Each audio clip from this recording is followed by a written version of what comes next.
Então, eu quero dar boa tarde a todos. Então, hoje é dia 9 de maio, então a gente vai conversar um pouquinho sobre as etapas de elaboração de projetos de pesquisa. Eu vou tentar trazer aqui um pouquinho da minha experiência enquanto mestrando, doutorando e agora como professor permanente do programa. E também espero que isso aqui seja uma conversa, né, para não ficar uma coisa muito cansativa. Então, no decorrer aí da apresentação, tem alguns questionamentos, e se alguém puder estar contribuindo, compartilhando, vai ser bom para a gente. Eu vou colocar a tela cheia, então vou perder aqui um pouquinho, tá? E aí, qualquer coisa, alguém me sinaliza aí, se tiver alguém pedindo permissão para poder entrar. Professor? Oi. Só para falar, o áudio está muito baixo, eu não sei se é só para mim. Se você puder aproximar um pouco o microfone. Tá bom. Esse melhorou? Melhorou. Então, tá bom. Acho que tem alguém pedindo para entrar. Deixa eu só dar uma olhadinha aqui. Vamos lá.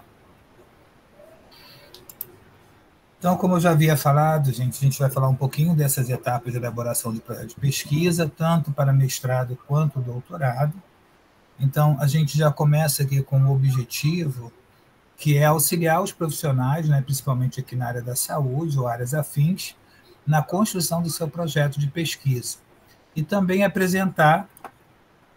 Fica difícil.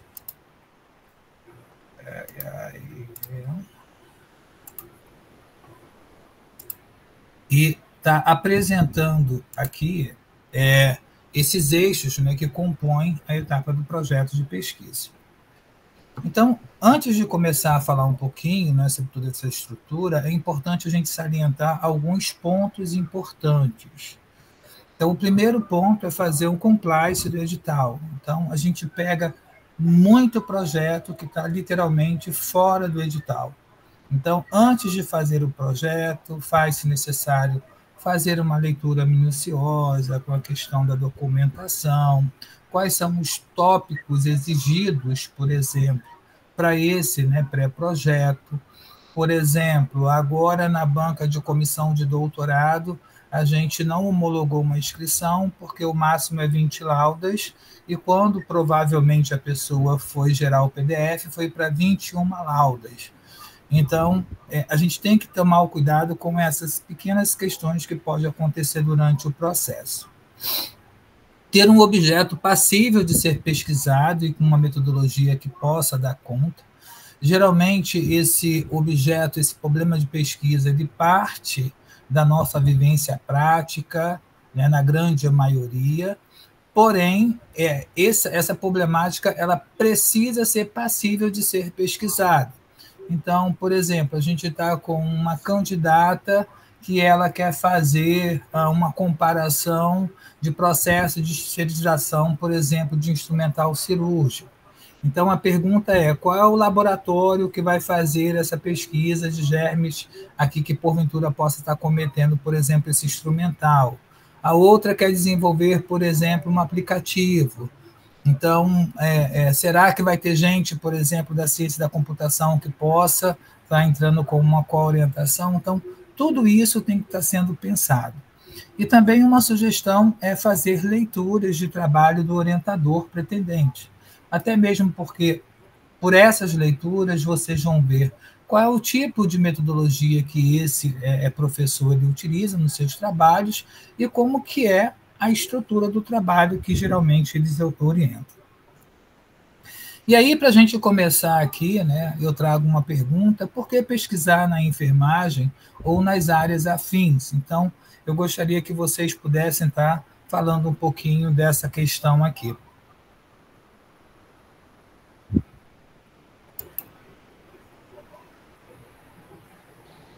Eu posso falar um pouquinho, acho que eu sou um pouco suspeita para falar sobre isso, porque é literalmente meu tema de pesquisa, né? Falar sobre a pesquisa na enfermagem.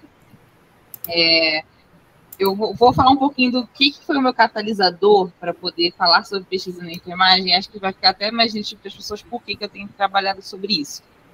Há alguns anos, isso foi em 2020, acho que foi em 2020, eu participei de um congresso de pesquisa na área da enfermagem, e uma das palestrantes que obviamente vou resguardar o nome, né?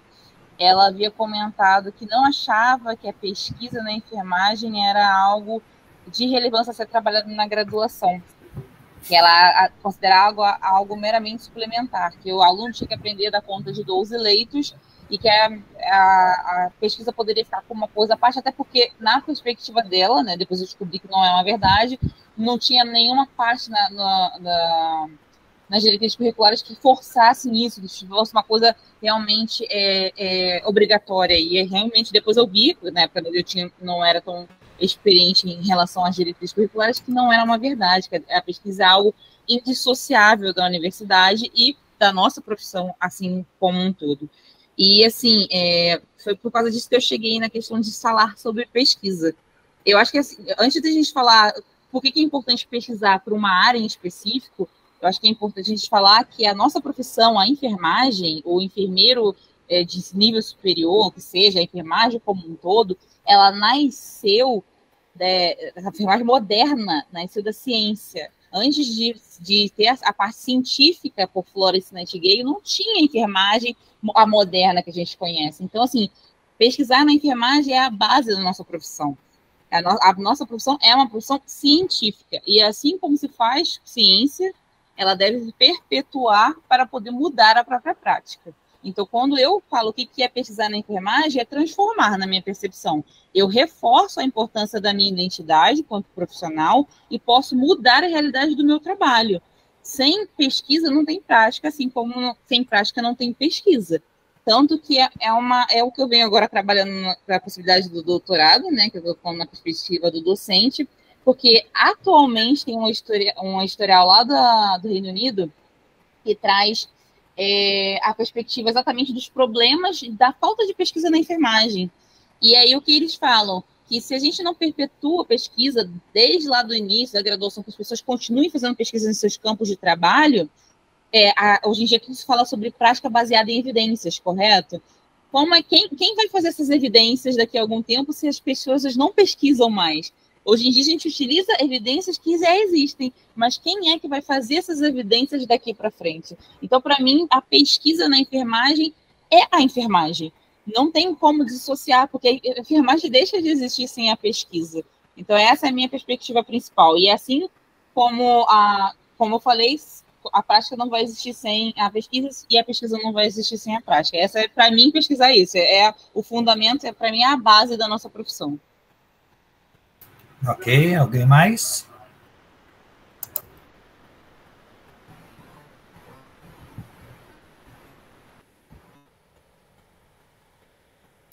Não está saindo o som aqui não, Natânia. Não está saindo o som? Agora sim. Não, é porque estava com o microfone aberto. Concordo com a Yasmin. Eu acho que a gente, quando a gente sai da universidade, principalmente, sem ter tido esse foco na pesquisa e vai para o mercado de trabalho, querendo ou não, acho que a maior parte, né, do que a gente vê são indivíduos que estão focados exclusivamente no mercado de trabalho e aí vão deixando esse lugar da pesquisa de lado. E aí algumas pessoas ainda tentam correr atrás, a gente vê, é muito comum, né, a gente vê pessoas com 12, 15 anos aí no mercado de trabalho tentando vir para a universidade aí, por N razões, mas concordo muito com a Yasmin, que quando isso é incentivado na universidade, é muito mais comum que a gente já saia com essa ideia, né, da pesquisa, já saia com esse caminho meio que traçado para desenvolver isso, mesmo nos locais de trabalho, mesmo no ambiente de trabalho. A pesquisa faz enquanto enfermeiros e como trabalhadores fora do local da universidade, né, no mercado de trabalho, faz com que a gente tenha, inclusive, mais senso crítico, né? Consiga observar mais outras coisas, consiga questionar mais. Acho que a pesquisa coloca a gente nesse centro, nesse lugar de questionadores. E eu acho que é daí que tudo começa, né? Quando a gente começa a questionar e querer entender por que uma coisa acontece de um jeito, de outro não, enfim. Ok, mais alguém?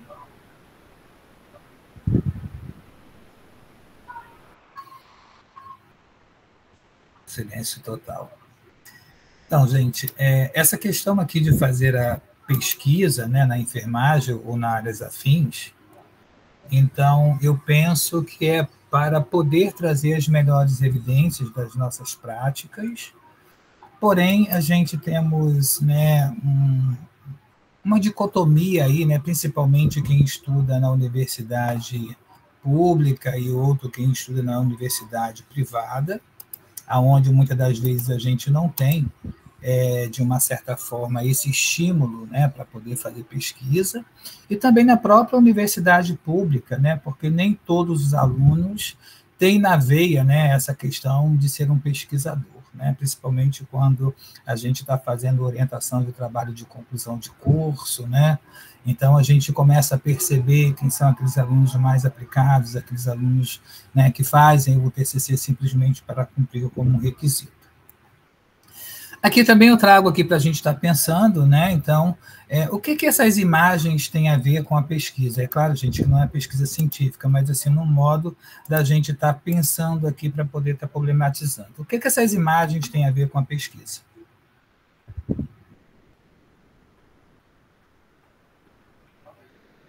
Ou não tem nada a ver? Bom, depende da perspectiva que está sendo falado. Por exemplo, um celular é um desenvolvimento tecnológico que teve pesquisa para ser elaborado. Assim como um carro, dependendo do que for, também tem pesquisa envolvida. Uhum. Meio ambiente, né? Você tem a questão da preservação ambiental, etc. E meu gato está aqui me impedindo de falar o resto, porque está tentando subir no computador.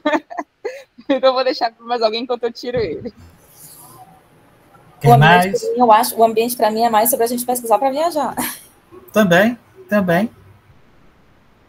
Eu trouxe muito mais nessa perspectiva, né? Por exemplo, se a gente vai viajar, quer passar um final de semana fora, né? O que a gente faz primeiramente? Pesquisa. O que você vai pesquisa? Roteiro. Isso, roteiro, o que mais? Hotel. O que mais? Custo, né, da viagem. Custo da viagem. O que mais? Manutenção do carro. Manutenção, né? Então, gente, fazer pesquisa é justamente um pouquinho disso tudo. É claro que eu não estou falando aqui, por exemplo, de uma pesquisa de cunho acadêmico, mas isso aqui tem uma similaridade, por exemplo. Então, quando a gente vai fazer o projeto de pesquisa, a gente tem que fazer um planejamento prévio, né? Saber as nossas possibilidades, saber se a gente vai ter tempo hábil, saber se a gente vai ter grana para fazer alguns investimentos. Então, a gente também tem que estar pensando nessas situações antes, né, de entrar para o programa. Então, a gente começa falando aqui em relação à própria pesquisa. Então, o que é a pesquisa? Ela é uma atividade nuclear da ciência, então, sem pesquisa não vai ter ciência. Ela vai possibilitar uma aproximação, um entendimento de como a realidade a ser investigada, então isso facilita bastante, principalmente dessa problemática que vem a partir da nossa vivência prática. Ele é um processo permanentemente inacabado, então eu posso estar pegando aqui um exemplo, que está bem recente, que é da Yasmin, que acabou agora o mestrado e já está pensando no doutorado, então provavelmente, quando ela concluiu a pesquisa do mestrado dela, lá nas considerações finais dela, deve ter tido alguma consideração acerca, né, da lacuna do conhecimento que a pesquisa do mestrado dela deixou. Então, provavelmente, ela deverá dar continuidade a essa lacuna que foi encontrada. E quando ela acabar o doutorado, provavelmente vai haver outra lacuna. Tá? Então, a pesquisa ela é uma investigação sistemática, né, que usa métodos ordenados, principalmente dentro da enfermagem, né, esse rigor metodológico é muito grande, e o objetivo é obter conhecimento útil para as pessoas. Né? Então, assim, tem algumas questões que a gente para no começo e a gente não entende realmente qual é a problemática que vai ser investigada e ficamos perguntando. Eu vou trazer um exemplo aqui para vocês. Quando eu estava no doutorado, tinha uma colega que queria fazer o doutorado dela com a base de fraldas geriátricas. né? E aí começou a sair aquelas indagações, né? O que ela vai pesquisar no doutorado acerca das fraldas geriátricas, né? Então, quando a gente começou a aula de epistemologia, que ela começou a apresentar o projeto, a gente foi, aos poucos, entendendo a problemática dela. Primeiro, a questão, né, que as fraldas elas não são confeccionadas para o sexo masculino e feminino, né? Ela é um formato único, né? Então, geralmente as mulheres urinam para baixo, os homens urinam pela lateral. Então, nessas posições deveria ter uma quantidade mais de gel. E depois a quantidade de horas que deveria ficar, enfim. Então, à medida também que a gente vai conhecendo e aprofundando, a gente vai observando que esse problema pode ser um conhecimento útil para as pessoas. Tá?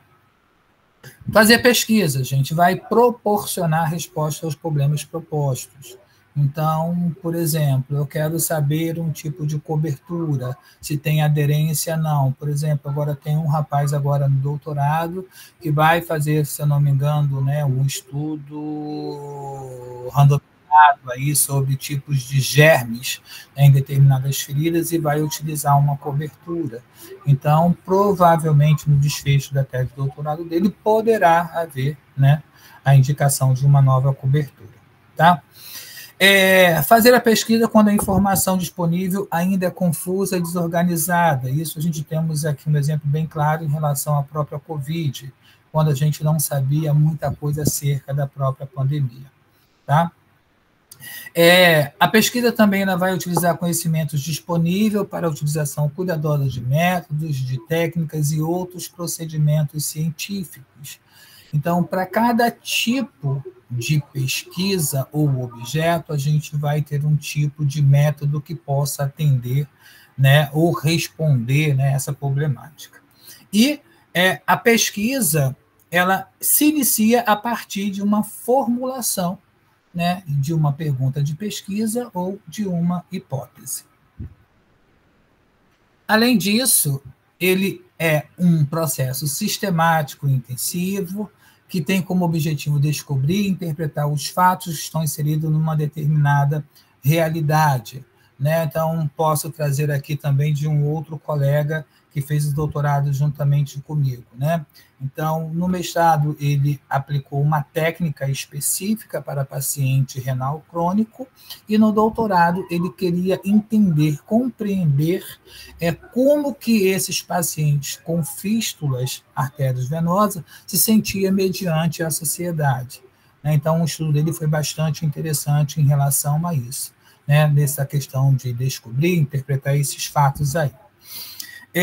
Resolver recorrendo a procedimentos científicos, né? Então eu posso estar utilizando vários tipos de métodos, seja de abordagem quantitativa, seja de abordagem qualitativa, ou até mesmo misto, e aí investiga, né, a pessoa, um grupo capacitado, né, que aqui a gente temos o sujeito da intervenção, abordando um aspecto da realidade, que é o objeto, que depois a gente vai estar falando um pouquinho das estruturas, no sentido de comprovar experimentalmente as hipóteses, no caso de uma pesquisa aí quantitativa, e aí a gente vai descrever, explorar, que é justamente aquela parte do método, né, quando a gente coloca a pesquisa exploratória e descritiva. Eu gosto de trazer esse vídeo aqui porque eu acho que ele, de uma certa forma, me representa e fica mais fácil a gente pensar um pouco na pesquisa. Não tem fala, é só imagem, então é um vídeo bem curto. Professor, Oi. desculpa interromper. Eu não sei se para todo mundo está assim, mas parece que seu slide está parado para mim ainda naquelas imagens. Não, calma aí. É mesmo? Para mim está passando aqui, deixa eu só ver se vai aí agora. Tá, é porque o slide ele não está... Ficou parado passando mesmo. Então tá bom. Por gentileza, me sinaliza. Vê se está na tela preta aí. É isso, professor. O senhor botou para compartilhar somente o PowerPoint. Não tá para compartilhar a tela inteira. Por isso, para a gente estar aparecendo como se fosse só essa parte do PowerPoint pequenininha, sabe? Quando você, antes de botar a modo apresentação. Você tem que tirar o compartilhamento e colocar de novo para a tela inteira, para a gente poder ver.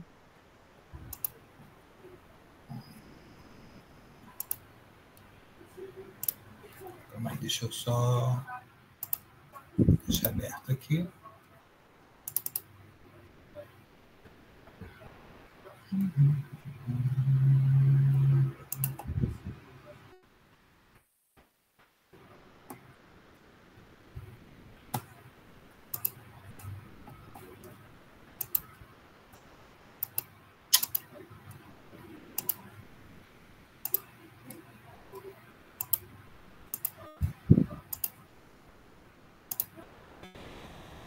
Vê se agora está aparecendo aí. Agora estou vendo a tela inteira. Coloca na apresentação. Vê se foi. Agora foi. Então, tá bom. Então, eu vou passar aqui o vídeo, gente. Ele é bem curtinho, mas eu gosto muito dele, tá? Ele não tem fala nem nada, é só a imagem mesmo.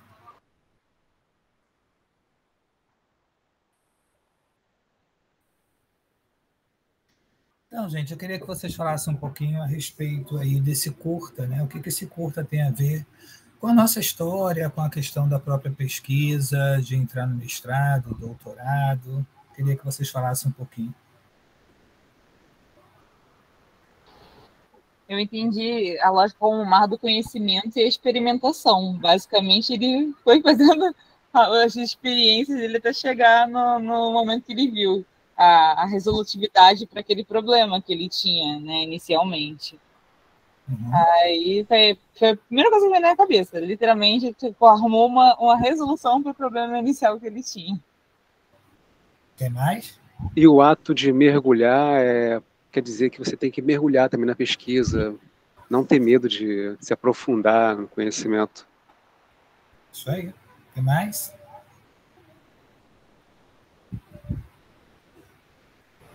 Acho que é se aventurar. Uma coisa que a gente às vezes não conhece, né? O problema de pesquisa, ele é um problema. A gente entende aquilo como algo que tem que ser... A gente vem cheio de expectativa como algo de ser resolvido, mas a gente tem medo, a gente volta, a gente dá uns passos para trás. Às vezes a gente leva uma queda e descobre alguma coisa. Então eu penso que é muito sobre se permitir pelo menos se aventurar, ao invés de só ter medo ou achar que não vai dar certo, que não vai conseguir nunca ir. Até porque, por exemplo, falando na questão da TFD, quando a professora Geilza me falou lá no mestrado para fazer teoria fundamentada, eu nunca tinha ouvido falar nesse método. Eu tive um pouco de receio, mas eu falei, não, vou enfrentar, eu vou me desafiar. E foi assim que eu conheci um método novo e enfrentei um desafio que no final deu tudo certo. Eu exatamente agora. Você foi o Piper aqui do desenho. Exatamente. A Simone quer falar também. Não, e que tem uma coisa que é importante da pesquisa, né? E acho que esse filme também mostra, né? Observar um pouco o que o grupo está fazendo, né? Como é que o coletivo está fazendo para ter apoio, para ter suporte, mas também para poder ir a mais, né? Ir além, né? Que eu acho que é esse também um objetivo da pesquisa, né? Você sempre partir de algum ponto para além, né? Para não ser algo repetitivo ou algo que não vai ter sentido, né? Eu acho que até para além do grupo, pegando o gancho da Simone e pensando enquanto núcleo de pesquisa, é que um consegue ajudar o outro, né? Às vezes algum conseguiu descobrir alguma coisa, ou um jeito melhor de trabalhar, um jeito melhor de fazer uma coisa X ou Y, que era o que eu e Yasmin, a gente estava trocando aqui no começo sobre revisão de escopo. E aí, às vezes, um entende um jeito melhor de fazer, um jeito que dá mais certo, e aí, enquanto grupo, a gente também poder compartilhar com o colega, né? Se eu entendo mais de uma coisa, digamos assim, e o outro entende já de outro assunto que eu já não domino tanto, por que não fazer a troca, né? Então, penso que enquanto núcleo de pesquisa também ter essa perspectiva, né, de enquanto grupo se ajudando e se colaborando para que todo mundo consiga chegando nos seus objetivos, sejam eles quais forem. Mais alguém, gente? Boa tarde a todos. Eu sou Jovíria, enfermeira aqui da UF e orientanda né, da professora Geilza, né, agora doutora.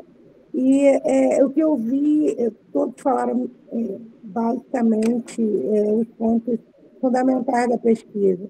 E eu acho que o que movimenta muito é a observação e a experimentação.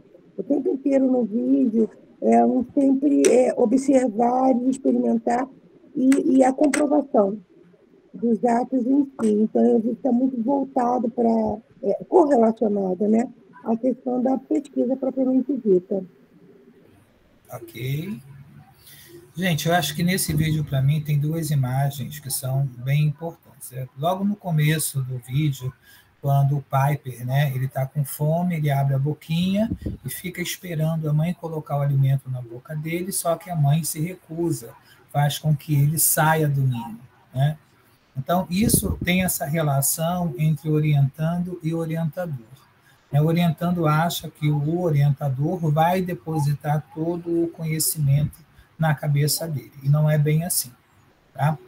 Uma outra imagem aí que me chama muita atenção é quando ele ganha aquele primeiro caixote, né? A onda vem, pega ele, e ele fica também morrendo de medo e forçando uma barra para que a mãe, né, deposita o alimento na boca dele e a mãe ainda se recusa. E aí, quando ele tem essa iniciativa, né, de sair dessa zona de conforto, porque ele sai ou vai ficar com fome, né? Então ele encontra aquele caramujo ali e ele começa a vislumbrar outras possibilidades. E como que a pesquisa transforma a gente? Então, eu me vejo aquela pessoa que chegou na UF praticamente há 14 anos atrás e como eu me encontro hoje, uma pessoa literalmente modificada. Então, eu penso que muito mais da parte dos orientandos é que tem que ter esse desejo de buscar, né? Essa curiosidade de querer saber um pouco mais e não ficar aguardando o orientador, né, dar as diretrizes. Então, a gente pode estar, por exemplo, aqui a gente está conversando da revisão de escopo, então vai assistir alguns vídeos, tem alguns vídeos lá do MPE, é muito bom sobre revisão de escopo, está falando da questão da teoria fundamentada de dados, vai pegar dissertações e teses sobre essa metodologia, porque vai nos auxiliar bastante em relação a isso. Então, essa questão de ter curiosidade é muito importante e ter iniciativa. Aí eu estou trazendo também algumas imagens aqui, gente, só para a gente estar problematizando um pouco mais essa questão da pesquisa. Eu tenho um grupo de pesquisa e quero atravessar para o outro lado. E agora, o que a gente pode estar fazendo para ajudar esse grupo aí de pessoas para poder atravessar para o outro lado? E aí, qual é a sugestão?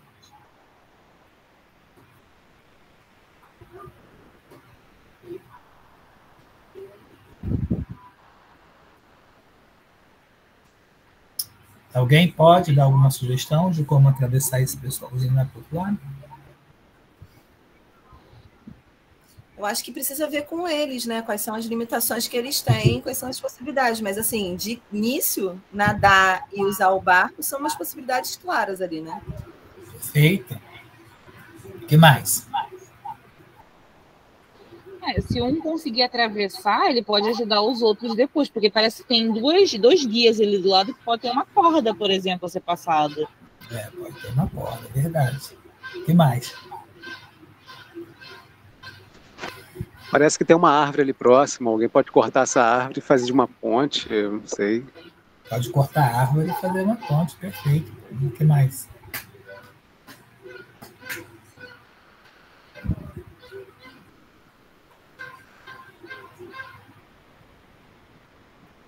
Usar o barquinho aí. Parece que tem um barquinho aí na frente. Isso. Tipo uma canoazinha. Isso. Dependendo da correnteza do rio, se estiver bem fraquinho, tem como atravessar, né? É isso aí. Perfeito. Então, gente, eu estou querendo trazer aqui essa imagem para a gente poder pensar um pouquinho em relação à própria pesquisa. Eu costumo observar, né, e escutar um pouquinho, e a partir de então eu também tenho afirmado, né, as pessoas, quando ela quer entrar para fazer o mestrado, o doutorado, tudo pode. Né? Quando entra, né, começa a apresentar algumas dificuldades. E aí, quando a gente pensa em entrar para o mestrado e doutorado, a gente tem que estar pensando nessas possibilidades. Né? O planejamento é justamente isso. O que possivelmente poderá acontecer nesse transcurso da minha pesquisa e quais são as soluções. Então, o Bruno ele já trouxe algumas considerações importantes, né, em relação, por exemplo, se esse rio tiver correnteza, não vai conseguir atravessar. Tá? Eu não sei se esse rio é profundo, eu não sei se esse rio é raso, tá? Eu não sei se tem jacaré, eu não sei se tem piranha, enfim. Então, a gente tem que estar pensando, por exemplo, em algumas possibilidades.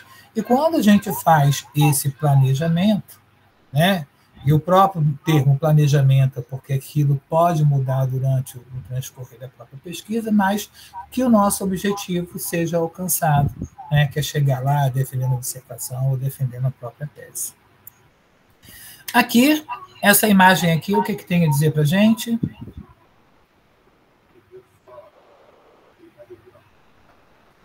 Que tudo depende da perspectiva, do olhar do indivíduo. Isso aí. Eu já vou numa perspectiva mais de um esboço. Nós temos que criar um esboço para então chegar lá. Então, eu acho que a Tânia já está nesse movimento aí do doutorado, né? Então, acho que ainda não começou, porque eu estou acompanhando a disciplina de métodos e técnicas, mas daqui a pouco vai começar apresentações dos projetos. E aí a gente vai começar a perceber, gente, que cada professor, mediante a sua lente de visão de mundo, ele vai, isso aqui poderia ser dessa forma, isso poderia ser dessa forma, isso poderia ser dessa forma. Então, dependendo da lente que a gente usa, a gente vai ter um olhar diferenciado. E aqui, é 6 ou é 9? Mesma coisa, depende da perspectiva, depende do lado que a gente está olhando. E o que vocês veem nessa imagem?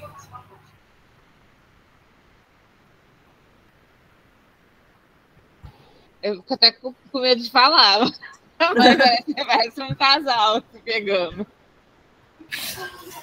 Todo mundo Né, professor? Não é nada disso, né? É um sapinho.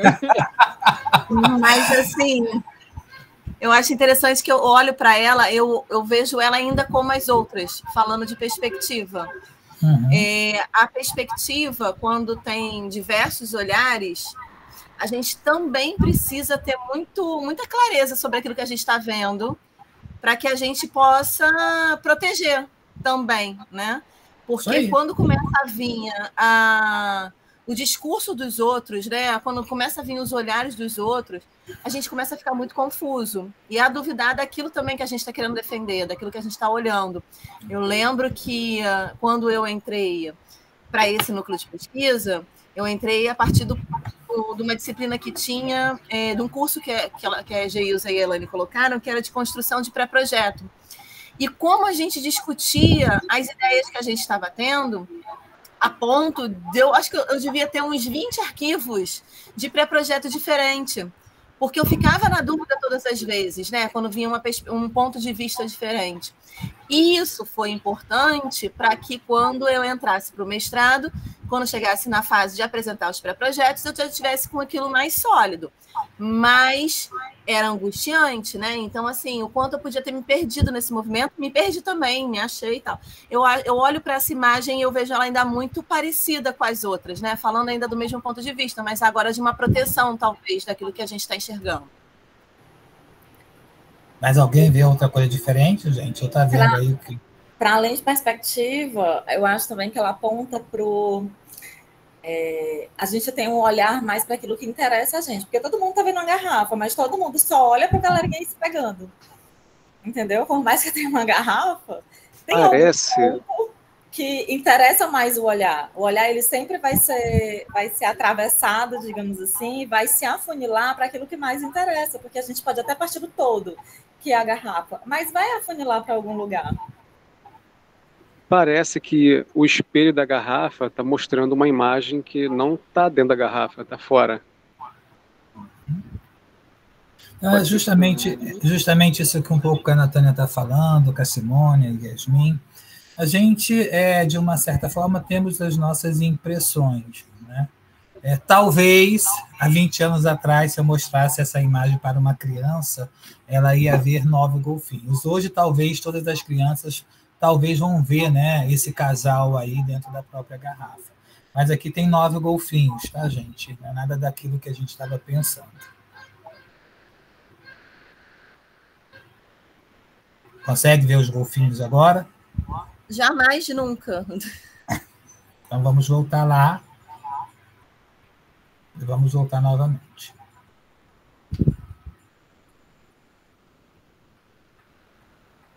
Então, isso aqui é um pouco do que a Simone está colocando, né? Então, primeiramente, a gente tem que ter, né, consciência daquilo que a gente quer pesquisar, porque senão várias pessoas vão começar a dando pitacos no nosso objeto de pesquisa e a gente acaba se perdendo, tá? Eu posso trazer um pouquinho aqui, gente, da minha experiência. No meu doutorado, eu falei sobre produções tecnológicas, né? Então, tinha um referencial teórico que eu estava utilizando, porém, eu precisava de trazer algum autor que falava um pouco de tecnologia, tá? Tecnologia em saúde. E aí era praticamente nesse interim quando Emerson Merri estava dando muita palestra, por exemplo, até na própria EAK, que estava em evidência. E aí, quando foi colocado isso aí para colocar na tese, não. Emerson Merri, ele não é a pessoa que traz, de fato, que construiu o conceito, né, de tecnologias em saúde. Ele pegou um conceito previamente validado e fez um realinhamento dentro da perspectiva dele. E aí eu tive que dar dando uma vasculhada, né, literalmente, na própria literatura. Foi quando eu consegui encontrar alguma coisa na década de 80, com Mendes e Gonçalves, né, que eles falavam um pouquinho da tecnologia hard, da tecnologia soft, né, que ainda não me satisfez, né, então aí eu fiquei procurando, fui até ler livro da fenomenologia, por exemplo, né, a questão da técnica de Heidegger, mas a orientadora falou que não trabalhava nessa perspectiva, e eu falando que eu precisava ler até para poder compreender os diversos tipos de conceito. Quando eu estava num evento na UERJ, entrei numa livraria e encontrei um livro de Vieira Pinto, né, e ele traz todo o conceito etimológico, filosófico, epistemológico do termo técnica e tecnologia. Aí foi que eu consegui dar uma relaxada. Mas essa questão aqui do que a gente está falando, né, da gente ter esse intuito de estar buscando sempre o conhecimento, não aceitar o conhecimento propriamente dito, né, e estar pesquisando. À medida que a gente vai pesquisando, a gente vai encontrando, né, o que de fato a gente quer pesquisar. Então, gente, aqui o que é um projeto de pesquisa, né? Então, para poder adentrar agora no assunto propriamente dito. Então, ele é um trabalho científico que deve ser planejado antes de ser executado. Então, por exemplo, eu estou dando a disciplina de TCC2, né? Que já praticamente é a parte quase final do trabalho, e tem muito aluno ainda que já está no 9º período e que ainda vai submeter o trabalho, por exemplo, no comitê de ética. Então, a minha fala é, aborta o procedimento, porque você não vai dar conta. A gente tem mais ou menos aí uns 3 meses para ser aprovado, até você coletar, você já está se formando e não defendeu o TCC.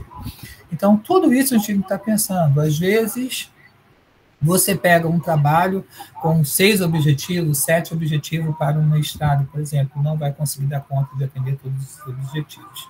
Então, a gente tem que estar pensando na viabilidade. Tá? Ele pode ser definido como roteiro a ser seguido pelo acadêmico profissional para a realização também de uma pesquisa, né? Então, a gente tem aquele esqueleto que a gente depois vai falar um pouquinho. A gente deve estar procurando responder as seguintes perguntas e a gente colocar isso de forma bem aleatória, né? O que eu quero pesquisar? Então, eu vou lá e vou escrever, eu quero pesquisar sobre isso. Por que eu tenho que pesquisar isso? Vou lá e coloco. Para que pesquisar? Como pesquisar? Quando pesquisar, com que recurso e pesquisado por quem. Então, isso também já auxilia a gente, né, a ter esse olhar que a própria Simone falou para a gente, para que a gente não se perca. Uma das coisas que a gente orienta, né, quando o objeto literalmente esteja fechado, e o objetivo da pesquisa também, que a gente coloque, né, como se fosse um lembrete, né, no nosso computador, na nossa estante, escrivania, enfim, para a gente, sempre que sentar no computador, olhar aquilo ali e relembrar daquilo que a gente tem que estar fazendo. Aqui, por exemplo, né, a escolha do tema, né, então, às vezes o tema ele é muito amplo, então a gente vai ter que escolher um pedacinho daquilo ali, para poder estar pesquisando, porque a gente temos tempo, a gente temos prazos para poder dar conta sobre isso, né? Então, estava uma discussão aqui, vou aproveitar aqui um pouco da fala, né? A questão da Yasmin conversando com a Natânia, tá? Eu vou colocar só na Universidade Federal Fluminense, eu vou abrir isso aqui para todo o ambiente aqui do próprio país, né? Então, vai vendo algumas possibilidades para saber se é factível ou não o desenvolvimento da pesquisa. Tá? Então, algumas questões a gente tem que estar pensando, né? Principalmente essas pesquisas remotas. A gente tem tantas coisas para fazer e aí muitas das vezes chega algum pedido. Ultimamente, eu tenho respondido todos, né? A não ser que não seja dentro daquilo que eu tenho estudado ou tenho um pouco de conhecimento prévio para poder responder. Porque está muito difícil. As pessoas estão respondendo, né, os nossos questionários, né? Enfim. Então, tudo isso a gente tem que estar pensando, e aí a gente vai dizer, né, quando a gente foca o nosso olhar, por exemplo, estudar essa casa por inteiro, eu posso ter muita dificuldade, né, porque tem entrada, tem a soleira, tem a parte de cima, de baixo, janela, porta, enfim. Então, eu posso escolher um pedacinho dessa casa e me aprofundar nos seus mínimos detalhes. A escolha do tema, tá? Então, ele retrata a área que se deseja investigar, que geralmente é bem ampla, mas à medida que a gente vai discutindo dentro do próprio grupo de pesquisa, ou dentro da própria academia, então a gente consegue direcionar. Então, por isso que é importante a questão das bancas. E graças a Deus aqui na UF a gente tem 3 etapas, isso ajuda bastante, que é a etapa da defesa de projeto, qualificação e defesa. Por exemplo, eu fui numa banca, numa instituição, que lá só tem a apresentação do projeto e a defesa final. Então, assim, o aluno ele não tem condições de... Às vezes o projeto não está dentro daquilo que é o esperado. Tá? Mas essa questão do tema, a gente vai fazendo e depois vai dar uma reorganizada nele à medida que isso vai se passando. Então, quais os fatores que vão interferir, gente? Principalmente os fatores internos. Então, ter uma afetividade em relação com o tema ou um grau de interesse pessoal. Então, eu costumo dizer que a gente tem que fazer pesquisa com algo que nos dê satisfação e prazer, né? Então, é aquilo, porque assim, você fazer pesquisa de uma coisa que você não tem interesse é praticamente você começar do zero, tá? Tempo disponível para fazer a realização do trabalho, né, da pesquisa, isso é importante. Voltando àquilo que eu já tinha falado de maneira anterior, que é a questão do planejamento. Então, por exemplo, hoje, para os meus orientandos, eu faço como se fosse uma planilha de atividades e peço a ele para me dar, por exemplo, um prazo para aquilo ali, até para que a gente não se perca, né? Porque você tem que estar cobrando, olha, já está no momento de qualificação, cadê o material, cadê os dados, enfim. Então, é bastante cansativo, não só para quem está fazendo a pesquisa, mas para a gente também que está orientando. E o limite das capacidades do pesquisador em relação ao tema pretendido. Né? Por exemplo, tem algumas coisas que a gente tem conhecimento e noção, mas a gente não sabe, por exemplo, a realização bem a fundo. Você tem que parar tudo e imergir naquilo ali. Né? Então, tudo isso a gente tem que estar pensando em relação a esses fatores. Os fatores externos, né? Relevância do tema escolhido, sua novidade, oportunidade e seus valores acadêmicos sociais. Aqui eu posso trazer uma diferença entre a questão do projeto do mestrado e do doutorado. O doutorado ele tem uma particularidade, então o doutorado ele precisa trazer alguma coisa que seja uma inovação, né, que é muito importante, e algo que ainda não tenha sido pesquisado. Tá? Então, essa é uma das diferenças que a gente tem, por exemplo. Né? Mas o que você está trazendo de novo aí no seu doutorado para a gente? Né? Então, isso é muito importante, principalmente quando a gente está nessa banca aí, né, da parte de apresentação do projeto, de seleção e até mesmo nas etapas aí da própria pesquisa. O limite de tempo disponível para a conclusão do trabalho, então isso é importante. Então, tem que ver se é factível ou não, tem gente que quer abraçar o mundo, então pode fazer recortes, quer dizer, a pessoa ela pode fazer uma pesquisa agora no mestrado, dar continuidade no doutorado, e quem fizer a pesquisa no próprio doutorado pode dar continuidade no pós-doutorado. Então, a gente pode minimizar essa questão do tempo. E disponibilidade de material de consulta de dados necessários para o pesquisador fazer esse levantamento prévio. Aqui, o primeiro item é a questão da introdução. Então, geralmente, a introdução, a gente procura trazer um panorama mundial dessa problemática. Depois, a gente traz para o nível do Brasil e a gente deve estar apresentando, já dentro da própria introdução, a problemática a ser estudada. O porquê que, de uma certa forma, é importante pesquisar sobre esse trabalho. Tá? Então, geralmente, nesses processos seletivos, a gente temos a questão de uma introdução e logo eles pedem a delimitação do problema. Tá? Então, por isso que eu coloquei logo no início, importante, fazer aí um compliance do edital. Né? Tem que ler todas essas conformidades que pede na questão do anteprojeto. Então, a gente temos aqui o tema do projeto e sua delimitação. Alguns orientadores pedem para trazer logo o objeto de pesquisa para iniciar a sessão da introdução.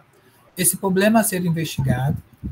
Ainda na introdução tem que ter a pergunta de pesquisa ou a hipótese, se for uma pesquisa quantitativa, os objetivos do trabalho, as razões para a realização e qual é o enfoque dado em relação a outros estudos.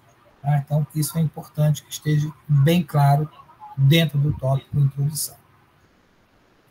O objeto de pesquisa. Tá? Então, a gente tenta fazer esse exercício, né? Então, procure falar o que você quer pesquisar. Então, a gente tem que dizer imediatamente, né, como se fosse uma frase mais que afirmativa, é isso que eu quero estudar. Então, esse vai ser o seu objeto. Tá? Então, isso é importante.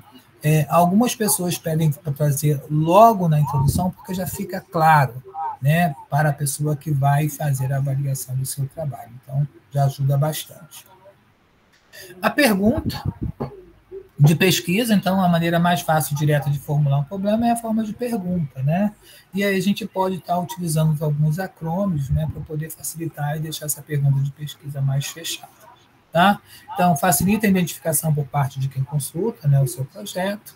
O pesquisador inicia o processo da pesquisa pela escolha de um tema e por si não constitui um problema. E, ao formular essas perguntas, né, provoca a sua problematização. Tá? Então, isso também ajuda a gente também a direcionar o nosso olhar. A hipótese, né? Então, geralmente é quem vai fazer uma pesquisa quantitativa, então a gente tem aquela hipótese 0 e a hipótese 1. Então, é aquela uma, a gente vai afirmar o que a gente espera encontrar na pesquisa, e a outra a gente vai refutar o que não podemos encontrar na pesquisa. Tá? Então, tem essa questão relacionada às hipóteses. E o objetivo. Tá? Então, geralmente, o objetivo ele é um resultado que a gente deseja alcançar, e aí a gente temos o objetivo geral, que é o objetivo da própria pesquisa, e tem os objetivos específicos, que nada mais é do que o passo a passo que a gente vai utilizar para poder chegar ao objetivo geral. Tá? A gente traz aqui, gente, uma sugestão, né, que é a questão do artigo que nós temos acerca, por exemplo, da taxonomia de Bloom. Então, ele é um material para a área da educação, ele não é um material para a área das ciências da saúde, mas que a gente pode estar pegando alguns desses verbos para a gente não cair na mesmice, né? Então, se eu quero fazer, por exemplo, uma pesquisa de cunho aplicativo, né, eu posso estar utilizando esse aqui em um azulzinho mais escuro. Se eu quero fazer uma questão de análise, então tem aqui na cor laranja, e isso vai ajudando a gente, de uma certa forma, a estar utilizando outros tipos de verbos, né? Então, eu acho que esse artigo, para mim, foi um bom artigo, porque, assim, um dos pontos da minha tese que eu queria estar avaliando era os tipos de objetivos que o pessoal do mestrado profissional estava utilizando. E como que eu ia fazer uma diferenciação daquilo que se propõe o mestrado acadêmico e daquilo que se propõe o mestrado profissional. Então, geralmente, aqui, a questão do mestrado profissional, a gente deveríamos utilizar esses dois tipos de verbos aqui, ou um verbo de aplicação ou um verbo de criação. Tá? Então, na minha tese, eu observei que muitas dissertações ainda estavam com uma cara, né, um layout bem de mestrado acadêmico. A justificativa, então, a gente procura responder, né, principalmente com base na literatura, o porquê que a minha pesquisa ela é importante, o porquê que é importante estar pesquisando essa temática. Então, eu posso estar trazendo dados epidemiológicos, né, dados estatísticos que possam estar contribuindo, ou até mesmo a questão da própria lacuna do conhecimento, com base numa revisão integrativa ou numa revisão que me aponte essa lacuna do conhecimento. Tá? Alguns colegas utilizam, né, a justificativa, a relevância e a contribuição. Né? Eu tenho feito de forma diferenciada. Eu peço para poder fazer a justificativa e, dentro da justificativa, eu peço ao mestrando ou doutorando para tentar responder esses tópicos aqui. Qual é o possível impacto social que a sua pesquisa vai trazer? Tá? Então, ele vai estar escrevendo isso de maneira aleatória ou também que possa estar sendo justificada, por exemplo, com alguma literatura. Qual é o impacto econômico? Isso vai mudar alguma política dentro da sua organização, sim ou não, e como que você espera que mude? Né? As pessoas que vão fazer algum produto tecnológico, né? Qual é o impacto desse produto na sociedade? Para o pessoal que vai estar fazendo a leitura, né? Por exemplo, aqui o acadêmico profissional, outra coisa importante, procurar deixar claro dentro do seu trabalho qual é o eixo da Agenda Nacional de Prioridade de Pesquisa que a sua pesquisa esteja vinculada. Tá? Lá tem alguns eixos, e aí você vai ter que olhar eixo por eixo, possa ser que seja mais de um eixo ou somente um, com seus sub-itens. Né? E não esquecer de fazer a articulação da sua pesquisa com as pesquisas do seu orientador, né? Até para poder estar fazendo essa interação. Bases conceituais e referencial teórico. Então, é importante a gente deixar claro essas diferenças, principalmente mestrado e doutorado. No mestrado, não tem a exigência de que o mestrando trabalhe com um referencial teórico, porém ele pode trabalhar. Quando a gente está falando de bases conceituais, eu estou falando de tópicos, de conceitos que eu vou estar pegando de um determinado autor e vou estar trabalhando ele com profundidade. Quando eu estou falando em referencial teórico, eu tenho que me apropriar, né, de todos esses conceitos ou alguns conceitos que se aplicam dentro da minha dissertação ou tese, e aí eu vou passar a ver a minha problemática com a lente daquele autor. Né? Mas para isso, gente, demora, né? A gente precisa ter uma leitura muito aprofundada e, dependendo do autor, tem mais de uma obra. Aqui eu trouxe algum exemplo, né, como referencial teórico aqui já para o grupo de pesquisa, Paulo Freire, né, que é um pesquisador na área de educação, e tem alguns conceitos que é bem trabalhado aqui dentro do grupo. E aqui a segurança do paciente, né, que são manuais deliberados, por exemplo, pelo Ministério da Saúde. Então, Paulo Freire seria nosso referencial teórico, e aí a segurança do paciente com alguns conceitos seriam nossas bases conceituais. Então, isso é importante a gente trazer aqui dentro do projeto de pesquisa. Aqui a gente já pontuou um pouquinho na minha fala, tá? Então, essa revisão, por exemplo, gente, ela pode, tanto a revisão da literatura quanto a revisão de escopo, ela pode ter algumas lacunas no conhecimento para justificar, né, a pesquisa na justificativa, e ela pode se transformar num capítulo da sua dissertação ou da sua tese, tá? Então, lembrando disso aqui que também é importante. Algumas correntes teóricas, né, que serão utilizadas, que aí a gente pode estar vendo em relação à questão da pergunta de pesquisa e das próprias hipóteses, né? Então a gente também tem que tomar um pouco de cuidado em relação a isso, e a partir daí a gente vai tendo esse aprofundamento, né? Por exemplo, no meu mestrado eu utilizei como referencial teórico o Felipe Pernot, que trabalha o conceito de competências na área de educação. Né? Então, eu tive que comprar vários livros, fazer a leitura, me apropriar do conceito. E o conceito, né, tem vários significados de competência, dependendo de onde está se pegando essas questões todas. Né? Então, a gente vai estar trabalhando essas questões a partir do olhar desse filósofo.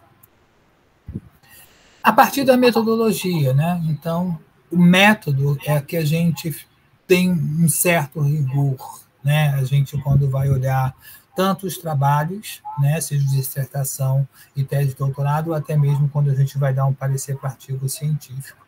Então, metodologia é o passo a passo que aquele autor vai desenvolver aquela pesquisa e que esse método ele pode e deve ser replicado. Tá? Então, isso é bem importante. Então, aqui é só o conceito, tá? Entre métodos e metodologia, e aqui a gente deixa aqui que a metodologia se preocupa pela validade do caminho escolhido. Tá? Então, dependendo do objeto escolhido, a gente já pode estar pensando na questão do método. Né? Então, a gente vem participando de alguma discussão, né? Qual é a abordagem que você trabalha? Não sei, isso vai depender muito do tipo de objeto que eu vou trabalhar. Tá? E aí a gente também, às vezes, tem que sair um pouco da nossa zona de conforto para também estar compreendendo e aprendendo junto outros tipos de métodos de fazer pesquisa. Então, a metodologia científica deve ser adequada aos diferentes tipos de pesquisa, de acordo com o campo, os participantes envolvidos e o objetivo que se pretende alcançar. Precisa ser descrita de forma bastante detalhada, né? Então, ela pode, ou melhor, deve ser organizada em tópicos. Então, a gente tem a questão da tipologia do estudo, se tiver o cenário, a gente tem que descrever o cenário, os participantes, a gente temos aí, né, a técnica de coleta de dados, a gente temos aí os aspectos éticos e a gente temos aí a questão do análise e tratamento desses dados que devem ser bem detalhados. Tá? Aqui eu estou deixando aqui em vermelho, gente, a questão das diretrizes do Equator.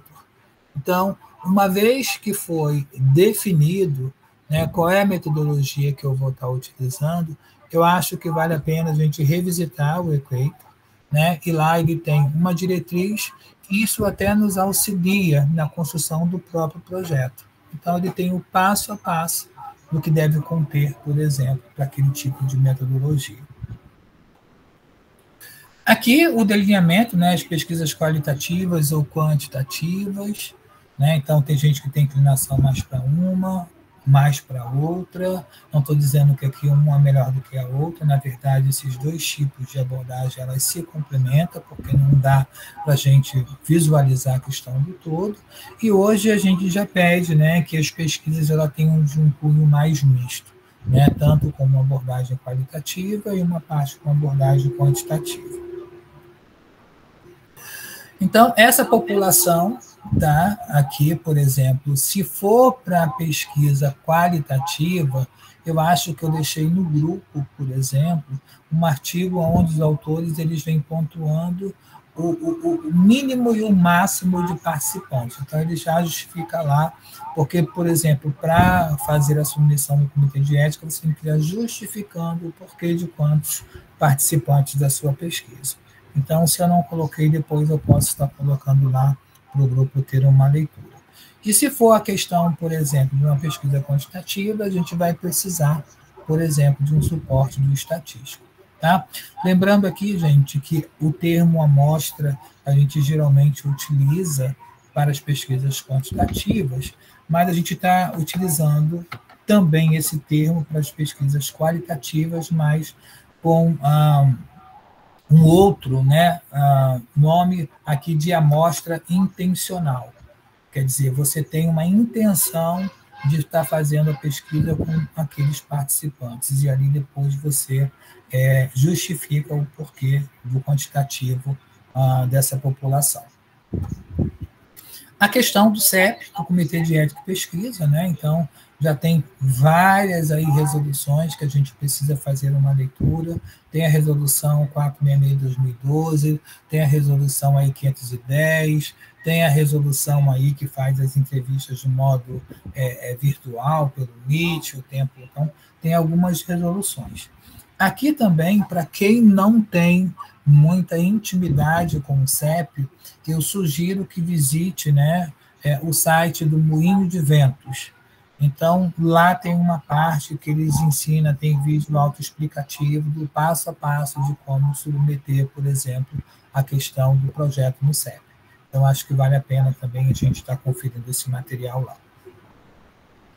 A coleta de dados, né? Então, quais são as técnicas, né, que você vai estar utilizando, os instrumentos, né? Então, eu vou fazer uma entrevista semi-estruturada, mas com um roteiro sistematizado, enfim, eu vou estar utilizando observação participante, não participante, eu vou estar fazendo um grupo focal, enfim. Então, isso também precisa estar bastante detalhado em relação ao tipo, né, de coleta de dados, tá? Os riscos.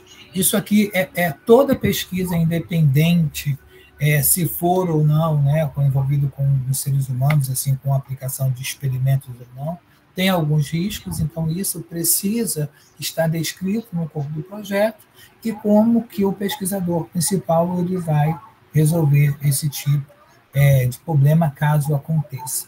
Então, isso tem que deixar bem claro, porque é uma das coisas que o CEP pega bastante. Análise, né? Se for quantitativa, deve-se especificar a forma de tratamento, se for qualitativa, também deve definir esse procedimento. Eu vou trazer aqui, gente, uma experiência que eu tive nessa universidade, onde a mestranda falou que tinha feito uma análise de conteúdo, né, segundo o Bardan, tá, tudo bem, e lá nos resultados ela apresenta uma categoria. Eu falei, tá, mas como que você chegou a essa categoria? Quais foram as unidades de registro? Quais foram as unidades de significação para você? Como que você fez essa garimpagem? Você fez manual? Você utilizou algum software? Enfim, né? Então, assim, fica muito chato, quer dizer, você numa defesa final, onde o trabalho deveria estar bem redondinho e acaba tendo essas fragilidades aí, que a gente tem que ter alguns melindes para poder fazer algumas considerações. Tá? E pode ser também uma abordagem mista, que geralmente a gente vai estar triangulando esses dados, caso for essa opção aí de trabalho. Os resultados, né? Então, os resultados esperados, né? Então, eu estava assistindo uma live agora, que teve da UVJN, e foi uma fala que eu achei bem interessante, tá? Foi até da professora Márcia, da UFRJ, principalmente quando for apresentar os resultados, tá? Ela sugeriu que, na apresentação dos resultados, que provavelmente a gente vai estar respondendo algum dos objetivos específicos da pesquisa, que nós façamos como se fosse a apresentação de um artigo. A gente já faz uma pequena apresentação, apresenta os resultados, já faz uma conclusão.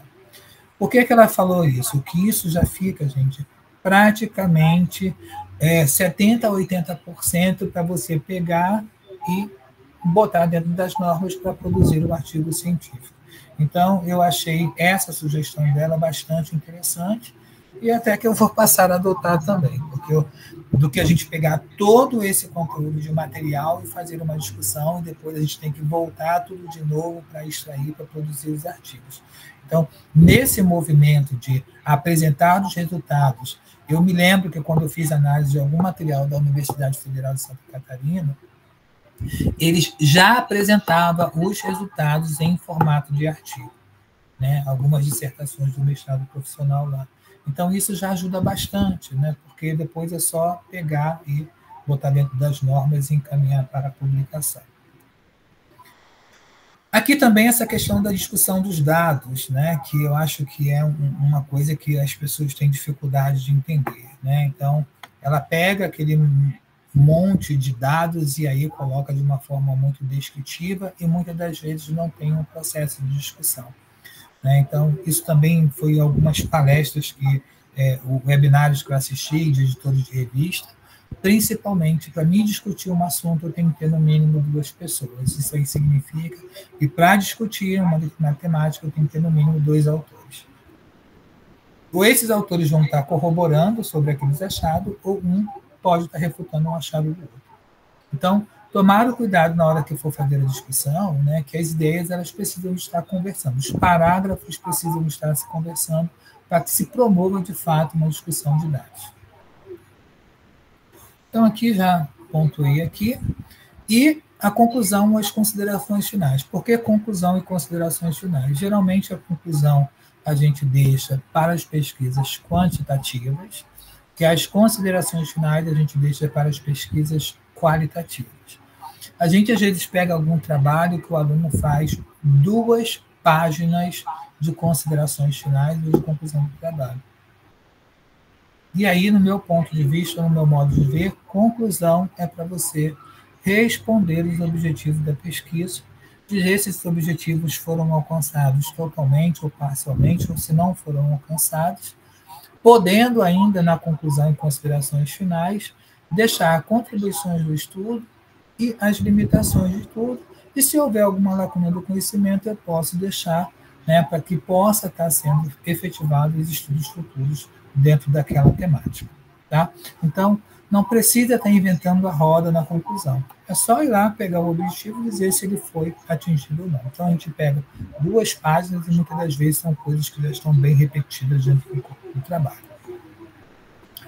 As referências, né? Então, ver de acordo com uma instituição, se é BNT, na grande maioria é BNT. Então, ver essa questão das citações, houve uma modificação, né, agora recentemente, na questão de citar os autores, agora não precisa ser mais caixa alta, caixa baixa, questão de organização, então, se atentar a isso. Pessoas têm muita dificuldade de converter, né, a questão da citação de Vancouver para a BNT, então isso é bem complicado. Agora, há pouco tempo, a gente submeteu um artigo e voltou por questões de normas, né? Então, não adianta querer fazer as coisas muito corriqueira, porque alguma coisa passa por desapercebido, é um ponto e vírgula que está fora do lugar, e dependendo da revista, isso pode ser uma maneira de estar postergando aí a questão da avaliação do teu artigo.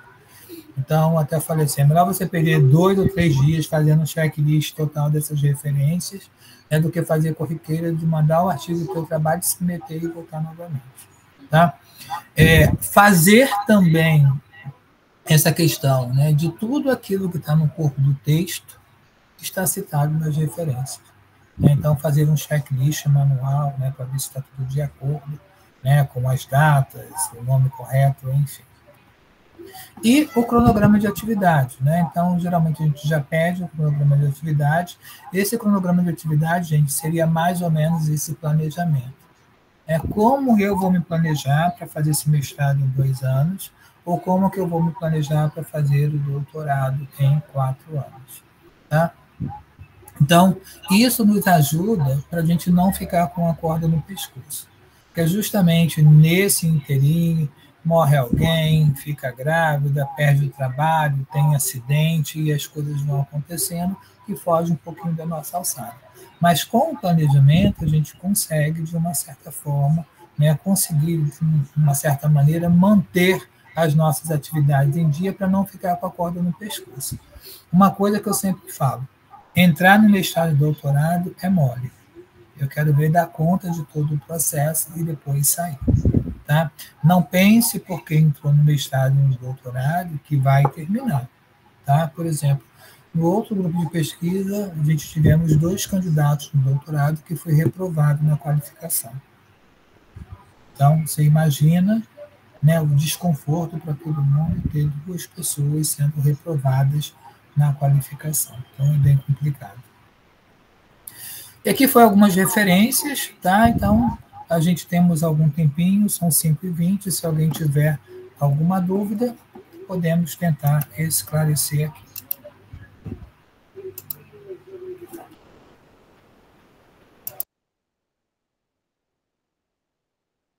Pode falar, professora Geilson.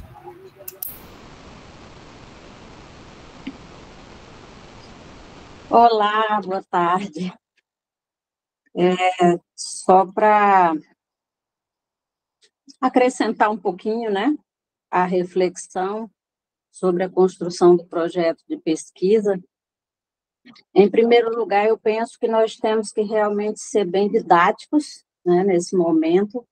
Queria agradecer ao Cláudio pela apresentação e dizer que essa é uma reflexão que nós todos temos que fazer, né? Por onde que eu vou começar e de que forma eu posso finalizar o estudo.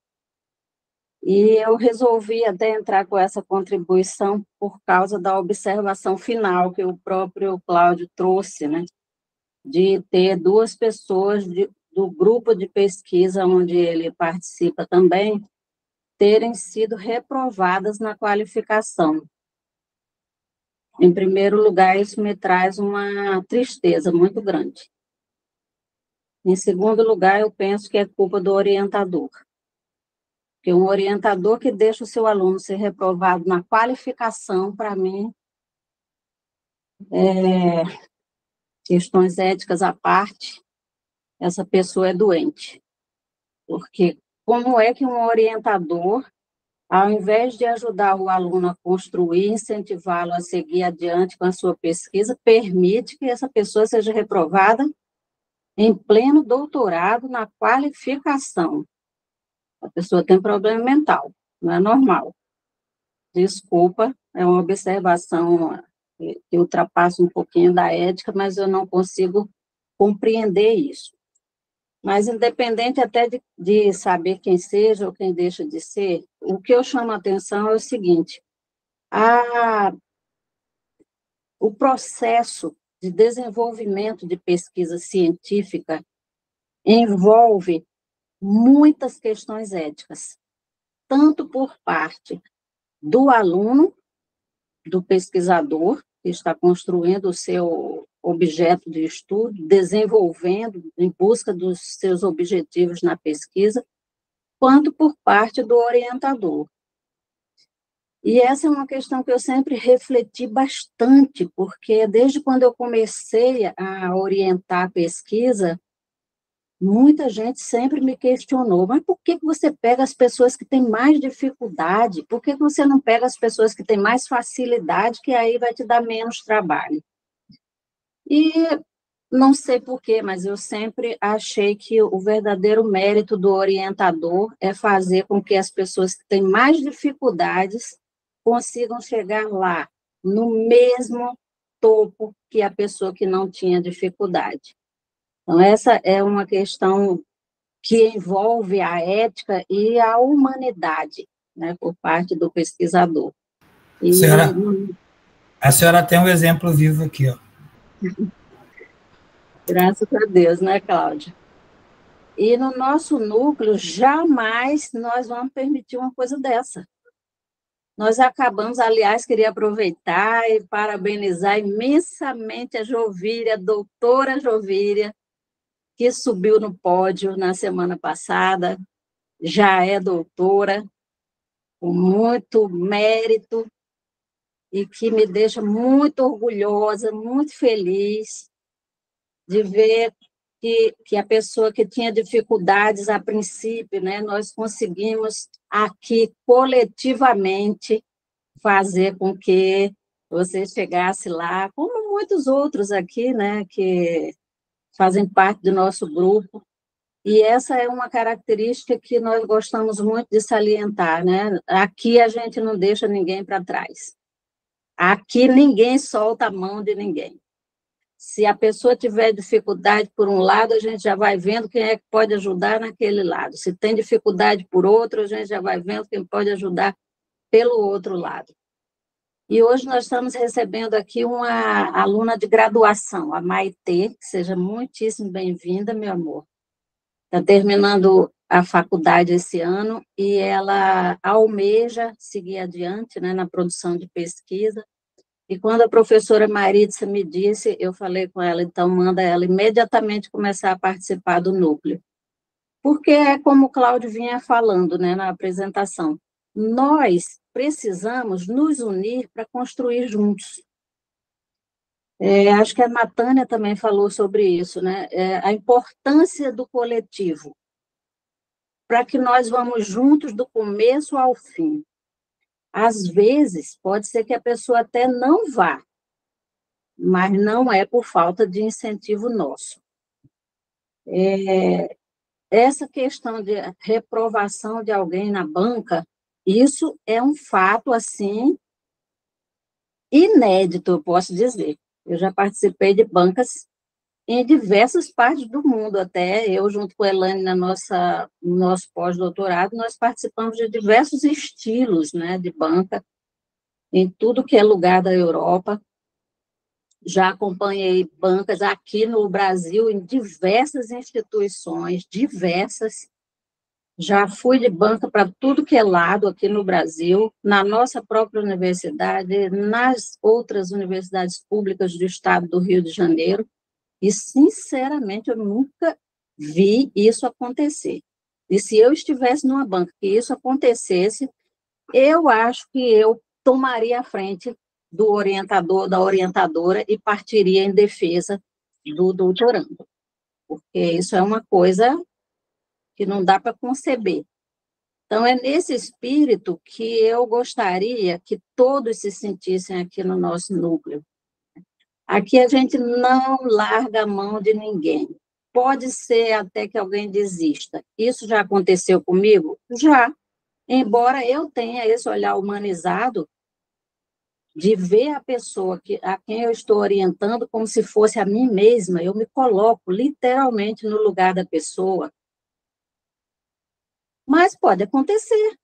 Por exemplo, ano passado, a Miriam desistiu do mestrado. Ela passou, fez todo o processo seletivo, entrou, ficou 3 meses e disse que não iria continuar, que não tinha condição, que estava com problemas pessoais e que futuramente talvez retornasse, mas que agora ela não ia ter condição de seguir adiante.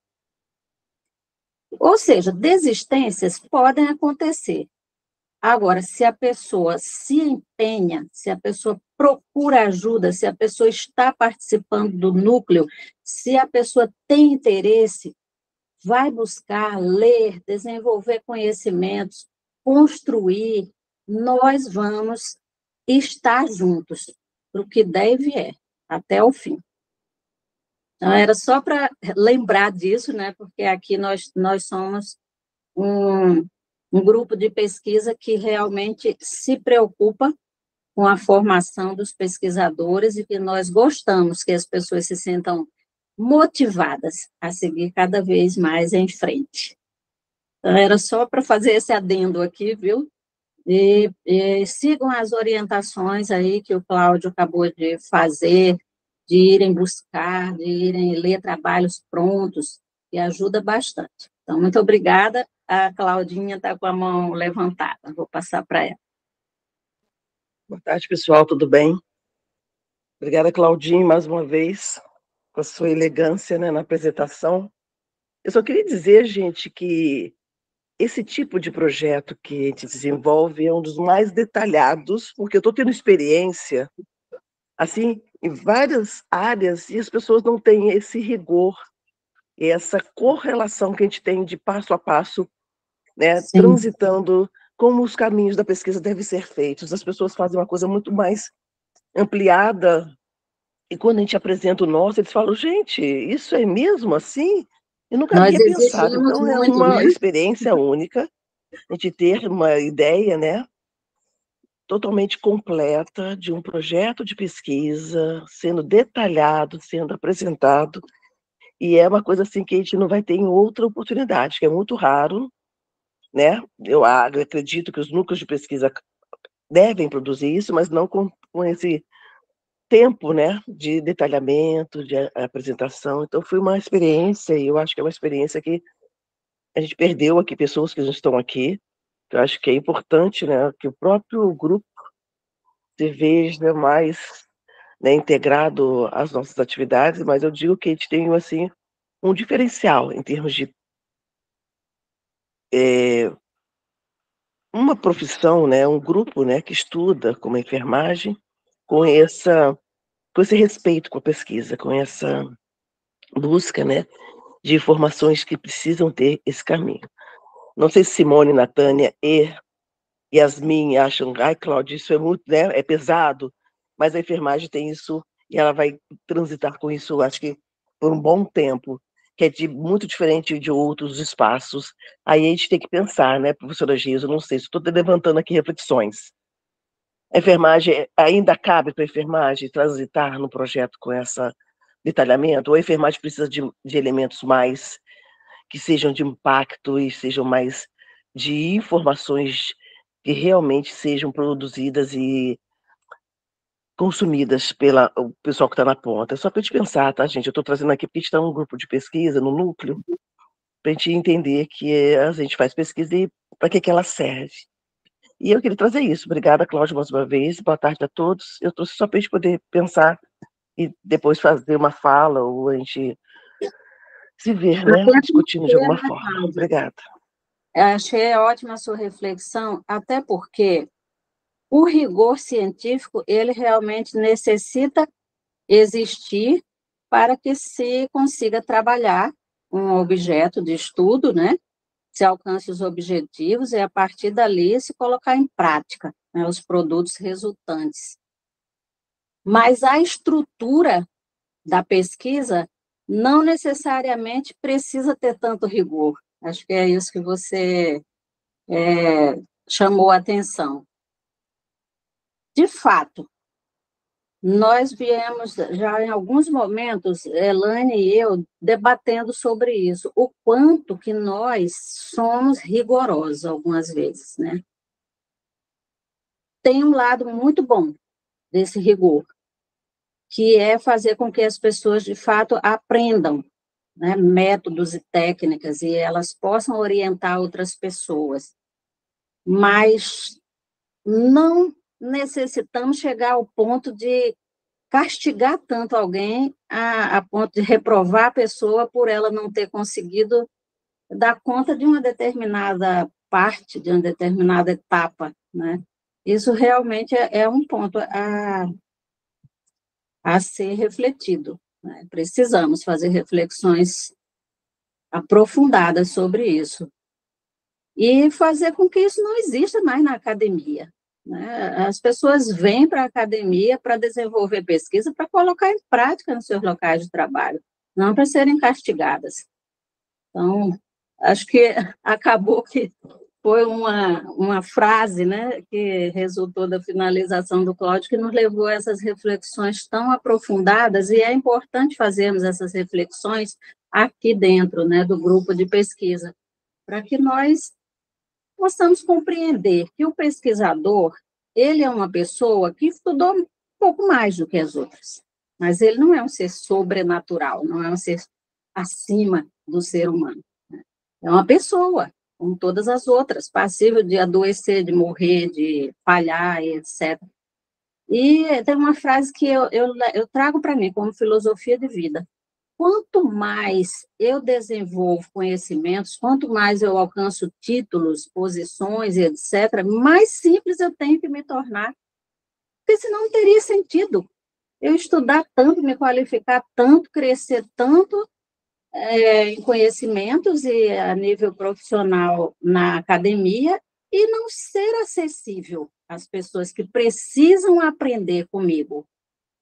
Então, essa é uma filosofia de vida que eu sigo, né, para mim mesma, e eu gosto de lembrar isso para as pessoas, porque tem muita gente que se considera superior às outras pessoas. Eu mesma, antes de fazer mestrado, de descobrir como é que se fazia para chegar no mestrado, eu tive dificuldade até descobrir, porque esses seres sobrenaturais, os PhDeuses, né, como as pessoas falam, que se consideram assim superiores, eles não querem ensinar para as pessoas que querem chegar na academia, que querem aprender.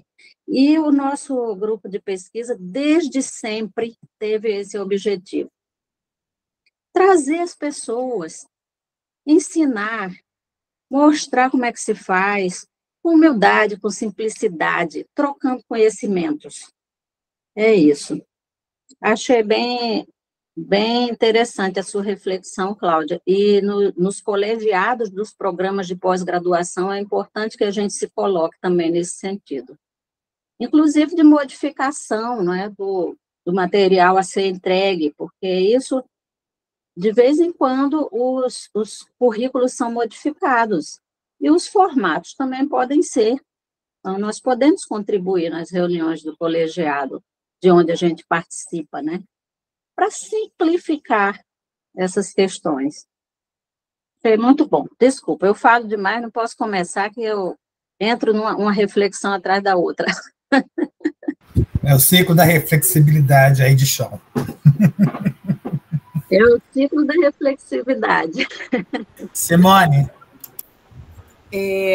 Eu acho que, assim, esse ponto que a professora Cláudia traz, né, e a professora Geusa aprofunda de uma forma muito boa, né, mas falando assim, e aí me lembra a pergunta que você fez, né, logo quando começa, para que a enfermagem faz pesquisa, né, eu acho que tem essa questão, a gente precisa do rigor científico, do rigor metodológico, né, de ter domínio e fazer toda essa imersão da pesquisa com qualidade, com técnica, mas para a gente não perder o porquê que a gente faz tudo isso. Para que lá no final, os nossos resultados, as nossas discussões, não sejam simplesmente discussões, elas causem realmente um impacto, elas tenham um produto de qualidade e de impacto. E aí eu lembro que no mestrado, a Elaine falava muito disso, e outros professores também dentro das disciplinas falavam, que assim, não dá para eu querer ficar criando produtos muito, nem dá, nem deve, né? Muito mirabolantes, muito fantasiosos, eles têm que ser palpáveis, eles têm que ser acessíveis, né? Porque eu preciso que a minha categoria, os meus pares, a minha população que foi pesquisada e que eu estou querendo direcionar aquela pesquisa, que elas realmente possam fazer uso daquilo. Então, assim, e não vai dar para pensar que o uso vai ser só um artigo escrito numa revista, ou um trabalho apresentado, ou um livro feito, né, publicado. Eu acho que a gente precisa realmente estar muito mais com a ponta, muito mais com assistência, muito mais para quem a gente fez aquele material, por que a gente fez aquela pesquisa. Agora, que é fato que esse rigor todo, né, o tempo que a gente demora escrevendo, passando pelas etapas, é muito exaustivo. E aí, quando a gente chega lá no final, na hora de construir um produto que realmente seja dessa forma, que a gente possa ter criatividade, e a criatividade passa também por leveza, né? Pela mente não estar cansada, pela mente não tá sugada de todo aquele processo. Então, acho que a professora Geusa fala, né, da gente precisar refletir também e levar para os espaços que vão remontar, né? Se vai ser dessa forma que a gente tem que apresentar o material final, né?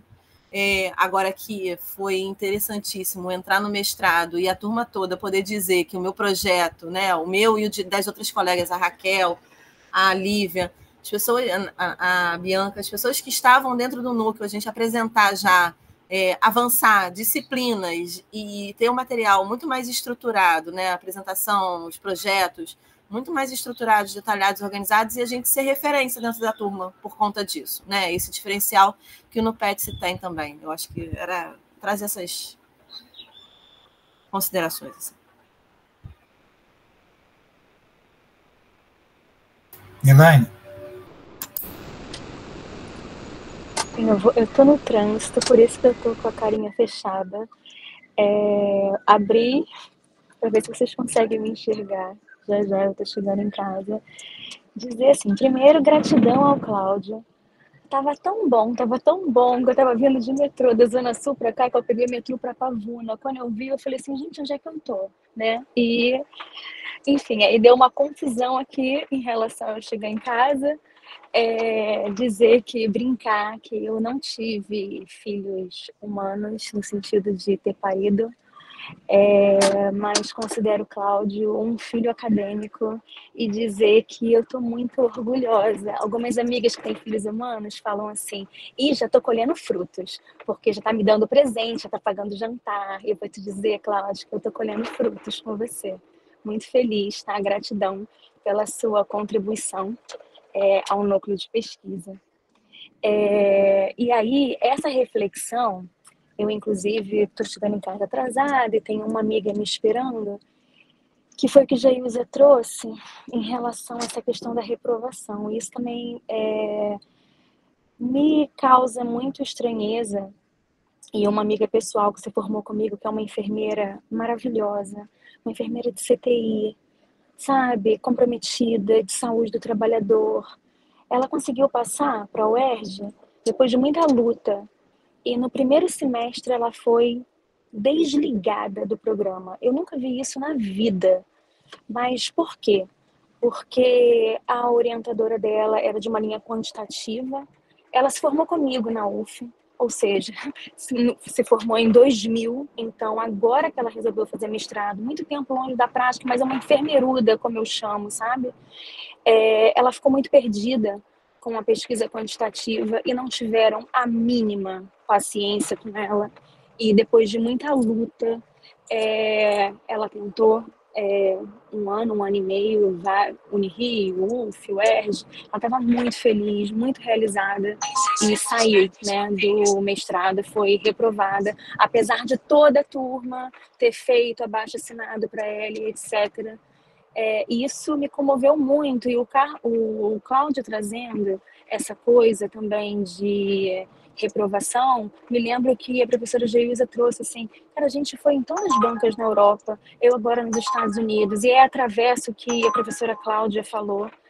Eu não entendo, estou indo muito para a banca, também no Antônio Pedro, eu não vejo 1/3 do rigor que a gente faz na enfermagem. E vou atravessar outro assunto, que é a questão da sistematização da assistência, diagnóstico, que isso não existe nos Estados Unidos. Eu conversei com Carleara e eu vou fazer essa relação com a questão da pesquisa.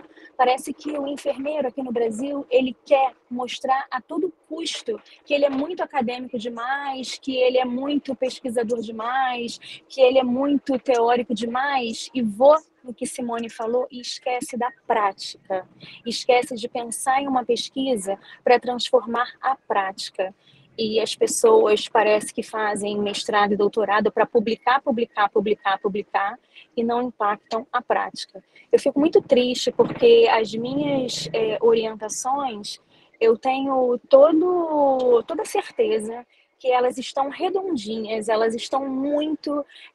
eu tinha, né, no MPES, de ser a professora que eu não atrasava com o aluno, que era até antes, como Simone falou, que era referência. Converso muito com o Geilza, eu falei, meu Deus, tenho que pedir desculpas aos meus orientandos, porque eu sou rigorosa em relação à estrutura, mas não deu certo em relação à questão do impacto do produto. São pouquíssimos os produtos que realmente impactaram, enfermeiros que fizeram a diferença na prática.